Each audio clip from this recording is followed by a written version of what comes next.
अगर बाधा डालने का कार्य किया, और यह महत्वपूर्ण विषय है, आप सबको इसकी जानकारी होना जरूरी है, क्योंकि आप में से कई युवाओं ने पटना जाते हैं, वहां पर धरना प्रदर्शन करते हैं, यहां पर अलग अलग मंच में अपनी बातों को रखते हैं, और आपकी उस बात का मैं पूर्ण समर्थन करता हूं जब आप कहते हैं कि बिहार में डोमिसाइल नीति लागू होनी चाहिए। इसका मैं पूरी तरीके से समर्थन करता हूं।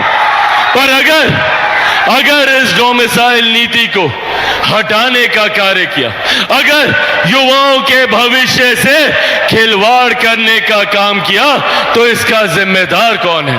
2006 में डोमिसाइल नीति को अपनाया गया था और इस बात को सुनिश्चित किया गया था कि हमारे बिहारी युवाओं को रोजगार में प्राथमिकता दी जाएगी, अलग अलग क्षेत्रों में निकल रही वैकेंसीज में प्राथमिकता दी जाएगी।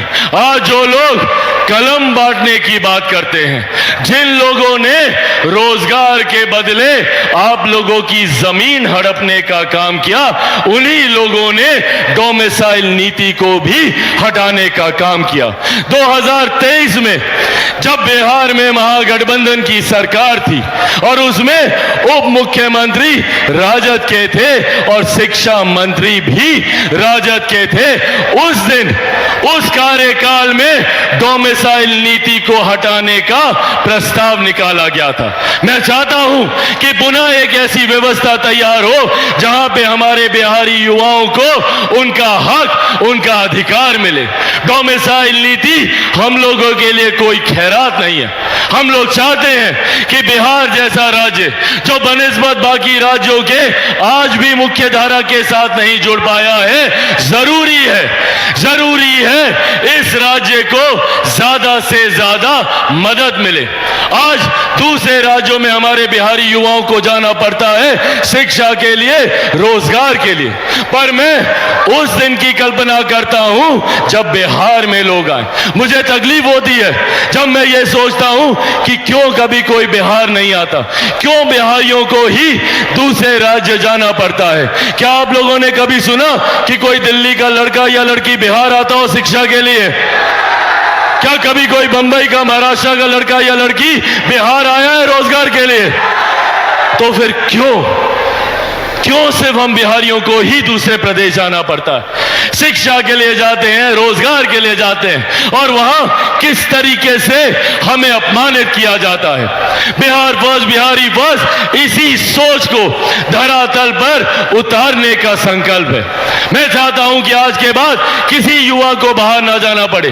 बिहार में कारखाने खुले, बिहार में ही उद्योग खुले, बिहार में ऐसी व्यवस्था तैयार हो कि मेरे बच्चों को शिक्षा के लिए कोटा ना जाना पड़े, यहीं पर रहकर वो शिक्षा तालीम हासिल करें। जो लोग देश से बाहर जा चुके हैं, जिन्होंने पीढ़ियां वहां पर बिता दी, उनके लिए एक ऐसी व्यवस्था का निर्माण बिहार फर्स्ट, बिहारी फर्स्ट के माध्यम से करना चाहते हैं, ताकि वो लोग वापस अपने राज्य आ सकें और अपने राज्य के विकास में योगदान दे सकें। पर साथियों, जब चिराग पासवान ये बातें करता है तो षड्यंत्र रचा जाता है चिराग पासवान को समाप्त करने का। आज से 3 साल पहले भी यही षड्यंत्र रचा गया था। उस वक्त भी हर संभव प्रयास किया गया था कि किसी भी तरीके से चिराग पासवान के बढ़ते कदमों को रोको। मुझे मेरी पार्टी से निकाला गया, घर से निकाला गया, परिवार से निकाला गया, और ये कर ये लोग सोचते थे कि चिराग पासवान इतना कमजोर है कि इन बातों से डर जाएगा, घबरा जाएगा। पर जो लोग ये सोचते हैं कि इन बातों से चिराग पासवान के बढ़ते कदम रुक जाएंगे, वो लोग भूल जाते हैं कि चिराग पासवान शेर का बेटा है, रामविलास पासवान का बेटा है। भैया, ना रुकने वाला हूं, ना थकने वाला हूं, और डरता तो भैया मैं किसी से नहीं हूं। जितनी ताकत आजमानी है आजमा लो। सर पे कफन बांध के निकला हूं कि जब तक बिहार को विकसित राज्य नहीं बना दूंगा, तब तक मैं भी चैन की सांस नहीं लूंगा। पर इसके लिए इसके लिए साथियों जरूरत है मुझे आप सबकी। आज पुनः एक बार जब मैं बिहार में विकास की योजनाओं को धरातल पर उतारने का प्रयास करता हूं, जब मैं ये सोच रखता हूं और जब मैं ये चाहता हूं कि मैं वापस बिहार आकर अपने परिवार के बीच आकर आप लोगों के बीच आकर आप लोगों के लिए काम करूं, तो कई लोगों को तकलीफ होती है। कई ऐसे लोग हैं जो नहीं चाहते कि चिराग पासवान बिहार आए। उन लोगों ने जिस तरीके से हमारे बिहारी युवाओं का पलायन कर कर उनको दूसरे राज्य दूसरे देशों में रहने के लिए मजबूर किया, उसी तरीके से ये लोग चाहते हैं कि चिराग पासवान अगर बिहार आ गया तो युवाओं को उनका हक दिलाएगा, महिलाओं के सम्मान की बात करेगा, बुजुर्गों के सम्मान की बात करेगा, किसानों के हक की बात करेगा, मजदूरों के हक की बात करेगा। इसीलिए ये लोग नहीं चाहते कि चिराग पासवान बिहार आए और इसीलिए ये षड्यंत्र रचा जाता है कि किसी भी तरीके से चिराग पासवान को बिहार न आने दिया जाए और ये भ्रम की स्थिति ये लोग बनाते हैं। और बार बार ये सवाल पूछा जाता है कि क्या चिराग पासवान विधानसभा का चुनाव लड़ेगा।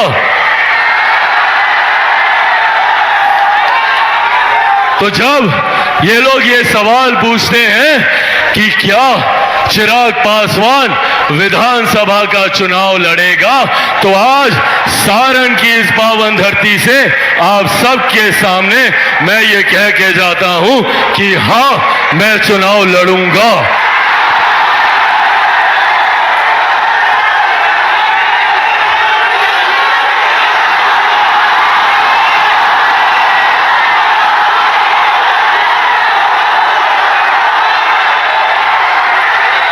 मैं चुनाव लड़ूंगा बिहारियों के लिए, मेरे भाइयों के लिए, मेरी माताओं के लिए, मेरी बहनों के लिए।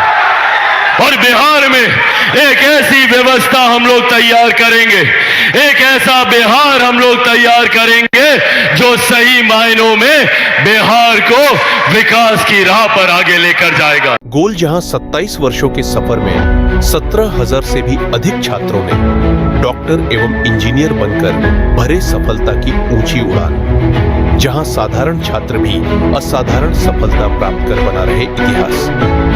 दूरदर्शी शिक्षाविद श्री विपिन सिंह के मार्गदर्शन में मेडिकल एवं इंजीनियरिंग के लाखों छात्रों के लिए आशा की किरण के रूप में गोल्ड रिजल्ट फैक्ट्री।